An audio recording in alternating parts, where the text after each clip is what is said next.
থাইলেণ্ডৰ কোম্পানীয়ে অসমত কৰিব গাহৰিৰ বেপাৰ। সঁচাকৈ থলুৱা ব্যৱসায়িক ভাতে মৰাৰ ষড়যন্ত্ৰ নেকি চৰকাৰৰ? ৰাজ্যজুৰি ব্যাপক প্ৰতিক্ৰিয়া। থলুৱা ব্যৱসায়ী অসমীয়া যুৱক যুৱতীৰ বাবে সদায় কাম কৰি আহিছো বুলি দাবী কৰা বিজেপি চৰকাৰখনৰ আন এক কাণ্ডই ক্ষুব্ধ কৰি তুলিছে ৰাজ্যবাসী। সেই কথাক লৈ ব্যাপক প্ৰতিক্ৰিয়া দল সংগঠনৰ মাজত। ক্ষোভ উজাৰিছে থলুৱা গাহৰি পালকসকলেও। উচিত মূল্য নোপোৱা হ'ব নেকি থলুৱা গাহৰি পালকসকলে? সেই শংকাত ভুগিছে সকলোৱে। বহিৰাগত প্ৰতিষ্ঠানে গাহৰি উৎপাদন আৰু ব্যৱসায় কৰিলে সমস্যা হ'ব। এই সিদ্ধান্ত পৰিহাৰ কৰিব লাগে, অন্যথা ৰাজপথত আন্দোলনৰ হুংকাৰ একাংশ ব্যৱসায়ীৰ। চৰকাৰৰ যিখিনি ষড়যন্ত্ৰ এই ক্ষেত্ৰত আমি বিৰোধিতা কৰিবই। আমি যদি এনেকুৱা এই চৰকাৰে যদি এই চুক্তিটো কি কৰে আমি ৰাজপথত ওলাবলৈ বাধ্য হ'ম। তাৰ কাৰণ আমাৰ থলুৱাৰ পেট যদি মাৰিব বিচাৰিছে, ইয়াত আমি কোনো চৰকাৰৰ লগত আমি এনেকুৱা আমাৰ থলুৱা বিৰোধী নীতিক আমি মানিবলৈ কেতিয়াও আমি কি নকৰোঁ আৰু কি, আমি বিৰোধী কৰিমেই। বহিৰাগত কোম্পানীয়ে সকলো ব্যৱস্থা কৰি দিব। অসমৰ ব্যৱসায়ীয়ে পালনৰ ক্ষেত্ৰত সহায় কৰিলেই হ'ল। তাৰ বিনিময়ত দিয়া হ'ব পাৰিশ্ৰমিক। অসম চৰকাৰৰ তৰফৰ পৰা কৰা হৈছে এখন বুজাবুজিৰ চুক্তি, আৰু ইয়াকে লৈ ক্ষোভ। বহিৰাগতক বৰপিৰা পাৰি দিয়াৰ অভিযোগ ৰাজ্য চৰকাৰৰ বিৰুদ্ধে। ৰাজ্যৰ 10,000 গাহৰি পালকৰ ৰাজহাড় ভঙাৰ চক্ৰান্তৰো অভিযোগ উঠিছে। থাইলেণ্ডৰ পোক ফাণ্ড গ্ৰুপে 3,000 কোটি টকা বিনিয়োগ কৰিব বুলি চৰ্চা হৈছে।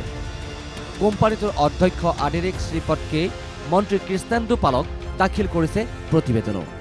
এই কথা কোনো কাৰণতেই মানি লোৱা নহ'ব। জাঙুৰ খাই উঠিছে ৰাজ্যৰ গাহৰি পালক।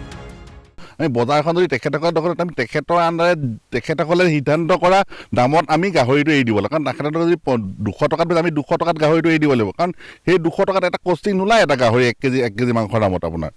তেনেকৈ আমাৰ গ্ৰাম্য অৰ্থনীতিত বহুত প্ৰভাৱ পৰিব, আৰু বিশেষকৈ আমি যে পৰিয়ালটো চলাই আছোঁ সেই পৰিয়ালটো চলাবলৈ আমাৰ বহুত কঠিন হ'ব। মানে এডভান্টেজ আছাম 2.0 দোহাই দি বিদেশী কোম্পানীটোৰ হাতত চৰকাৰে ৰাজ্যৰ গাহৰি পালকৰ দায়িত্ব দিবলৈ লৈছে।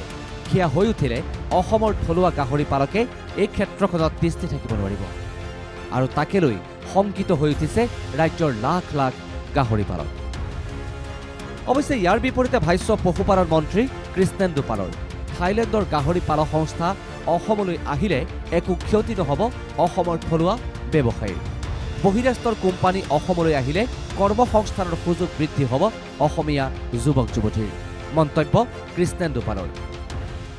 থলুৱা আমাৰ বিজনেছ যোনে গাহৰি পালক তেওঁলোকৰ যাতে সুৰক্ষা প্ৰদান কৰা তাৰ ব্যৱস্থা অক্ষৰে পালিত হ'ব।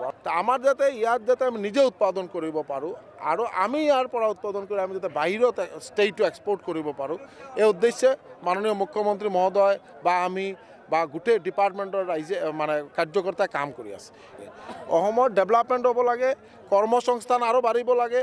আমাৰ এডুকেটেড ল'ৰা ছোৱালীয়ে বাহিৰত যাব নালাগা যাতে ব্যৱস্থাত হয়, তেওঁলোকেতো অসমত কাম কৰাৰ সুযোগ পায়। চৰকাৰে ভালৰ কাৰণে কিবা এটা কৰিবলৈ ওলাইছে বুলি ধৰি ল'লেও বিভ্ৰান্তি আছে। এই বিভ্ৰান্তি দূৰ কৰাৰ দায়িত্ব চৰকাৰৰে।